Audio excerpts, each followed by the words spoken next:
pessoal, tudo bem, né? Retornando então aqui ao vídeo, tá? Na parte 1, então, eu falei sobre a responsabilidade civil por ato de terceiro, falamos todas as características gerais, iniciamos o artigo 932, discorri sobre o inciso 1º e 2º do artigo 932, tá certo? Sobre a responsabilidade dos pais, em relação aos filhos menores, sob sua autoridade e companhia. Falamos do inciso 2º em relação à responsabilidade civil dos tutores e curadores em relação aos seus pupilos e curatelados nas mesmas condições do inciso 1º, tá certo? Então, se vocês ainda não assistiram esse vídeo, não deixem de assistir para que vocês possam entender e dar continuidade ao nosso objeto aqui de conteúdo, que é a responsabilidade civil por ato de terceiro. Ok, pessoal? Então, só para que a gente possa relembrar aqui, quais são as características básicas, quais são as características gerais que os senhores precisam memorizar e que não podem esquecer quando a gente fala da responsabilidade civil por ato de terceiro, que trata de uma responsabilidade civil objetiva, tá certo? Artigo 933, que é a possibilidade da ação regressiva, artigo 934, e que eles respondem de forma solidária, artigo 942, cumulado com o artigo 275. Beleza, pessoal? Fechado? Mas não se esqueçam de voltar a outro vídeo para que possam ver as especificações que eu teci comentários em relação aos pais, em relação aos filhos menores, e tutores e curadores em relação a pupilos e curatelados.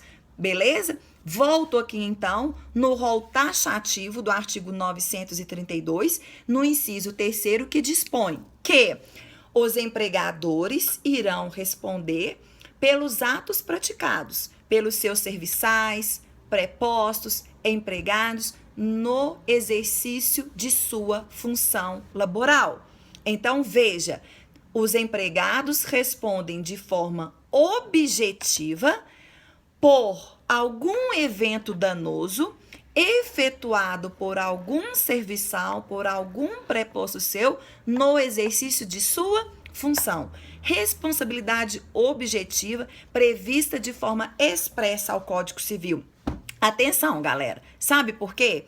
Porque o Código Civil de 1916 dispunha que essa responsabilidade tratava de culpa presumida. E nós temos uma súmula também de número 341 do Supremo que reza que trata-se também de culpa presumida a relação do empregador em face ao empregado no exercício da função. Mas o Código Civil é expresso no artigo 932, bem como no artigo 933, rezando que o empregador responde de forma objetiva, independentemente de culpa, em relação ao evento danoso realizado por algum funcionário, por algum serviçal, por algum preposto seu no exercício da função. Tomem cuidado com isso, porque numa prova discursiva, os senhores precisam saber desses entendimentos para que possam tecer os comentários. Tá certo? E aí vale tudo o que nós falamos: responsabilidade solidária e possibilidade de ação regressiva. Ok?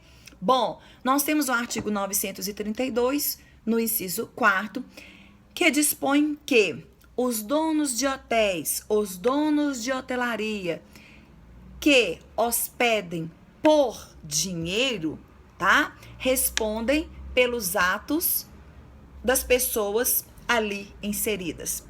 A doutrina, ela elenca também nesse inciso, desse artigo 932, outras espécies também. Por exemplo, o artigo também, o inciso também fala da relação dos educandos, tá? E a doutrina vem dispondo sobre as clínicas, sobre os hospitais, sobre os sanatórios. Então, todas essas pessoas que estão sob a vigilância de uma clínica, sob a vigilância de um hospital, sob a vigilância de uma escola, sob a vigilância de um hotel, tá? Os donos respondem de forma objetiva se acontecer ali em relação aos hóspedes, se acontecer ali em relação aos pacientes, se acontecer um evento danoso em relação aos alunos, respondem de forma objetiva. O inciso 4º, ele nos coloca que em relação aos hotéis, aos hóspedes, seria de forma onerosa. A doutrina também já vem trazendo isso da possibilidade da gratuidade, tá? Então vejamos, nós temos duas relações, por exemplo. Vamos supor que um hóspede A faça um check-in em determinado hotel, adentre esse hotel.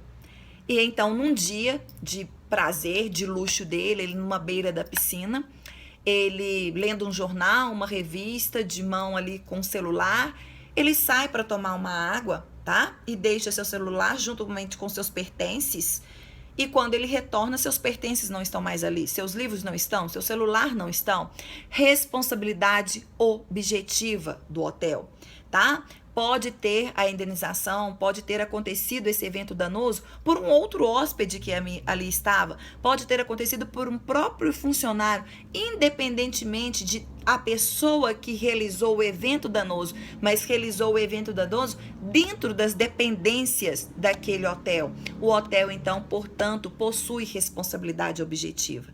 Lembrando que a doutrina majoritária reza que não há como discutir a culpa dentro da teoria objetiva. Somente se discute os graus de culpa dentro da responsabilidade, o quê? Subjetiva. A única maneira aqui de se eximir dessa responsabilidade, né, seria o hotel, então, ali, contradizendo e alegando que seria culpa exclusiva da vítima, que é uma excludente, né, de ilicitude, de responsabilidade em relação ao hotel. E mais tarde nós vamos falar sobre as excludentes de responsabilidade, tá certo? Então, mas falar sobre culpa concorrente ou sobre os graus de culpa não haveria possibilidade de acordo com o entendimento da doutrina majoritária, o qual também eu comungo com esse entendimento. Tá certo, pessoal? Em relação às clínicas, principalmente de dependentes, exercício do poder de vigilância, seja ela de porta aberta ou seja ela de porta fechada, seja ela gratuita ou seja ela onerosa, a partir do momento que o paciente ali é internado, a responsabilidade é objetiva do dono da clínica em relação a qualquer evento danoso que venha acontecer em relação àquele paciente. Tá? Uma escola também, os alunos ali adentro num laboratório sob a supervisão de uma professora de ciências, e nessa supervisão, um aluno então ao fazer uma experiência, tá?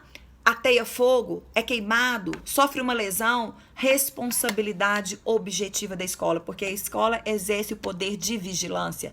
Tá certo, pessoal? Mais tarde nós vamos falar, Daniela, e se é uma escola pública? Então tem a responsabilidade objetiva do Estado. Mais tarde, em outros vídeos, nós vamos abordar a responsabilidade objetiva do Estado. Não podia também esquecer de dizer o seguinte, pessoal, é muito comum os hotéis fazerem uso, tá, da cláusula de não indenizar. Exemplo, então, porque quando a gente chega ao hotel e faz o check-in, nada mais ou não está acontecendo ali uma relação contratual de prestação de serviço. E então há aqueles questionamentos que a gente sempre responde, aqueles questionários, quer fazer uso do cofre? Não quer fazer uso do cofre, né? Mas sempre vem com aquela seguinte cláusula ali inserida: se houver ali algum objeto que seja furtado, desaparecido, não responsabilizamos por esses objetos, não nos responsabilizamos pela perda desse objeto. Isso é tido para eles como cláusula de não indenizar. Essa cláusula não é válida, essa cláusula não o isenta, tá? Da mesma forma, por exemplo, quando nós estamos diante dos estacionamentos, um estacionamento de shopping, então hoje, seja o estacionamento oneroso ou seja um estacionamento gratuito, eu, Daniela, parei num estacionamento ofertado a mim de uma padaria para eu comprar o pão, e ali o objeto que eu deixei no veículo, ou o próprio veículo, não existe essa cláusula de não indenizar. Responsabilidade objetiva. A indenização, sim. Tá certo, pessoal? Então, fiquem de olho nesse inciso do artigo 932. Além disso, pessoal, existe, então, também a disposição no artigo 5º do inciso 932, que fala que aqueles que de forma gratuita, tá, receberam produtos em proveito do crime, eles então precisam indenizar. E eles respondem de forma objetiva, tá? Olha aqui, a doutrina majoritária reza o seguinte: aqui não tem nada a ver com receptação, não tem nada a ver com crime do Código Penal.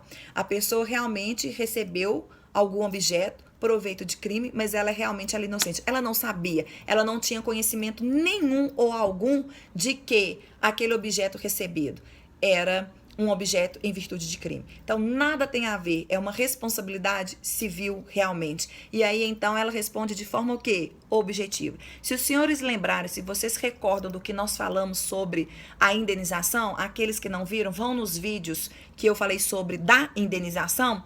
Nós falamos que quando nós estamos diante de objeto de coisa certa, determinada, como se indeniza? Se indeniza entregando a coisa certa. Então, nesse inciso aqui, como que vai ser a responsabilidade objetiva daquele que de forma gratuita, em proveito do crime, recebeu o objeto? Devolvendo. A indenização é a devolução da coisa certa e determinada. Se houve deteriorações, entrega da coisa certa, determinada e indeniza as deteriorações. E aí sim, na impossibilidade de devolver a coisa certa, da restituição da coisa certa, é que substitui em valor moeda, em espécie, em quantia. Tudo bem, pessoal? Então, olha só. Isso era o que eu gostaria de dizer para vocês em relação à responsabilidade civil por ato de terceiro. Um forte abraço para vocês e até o nosso próximo vídeo. O nosso próximo vídeo nós vamos falar sobre a responsabilidade civil pelo fato da coisa ou animal. Beijo, galera. Boa tarde, boa noite e um bom dia ou uma ótima madrugada. Beijão!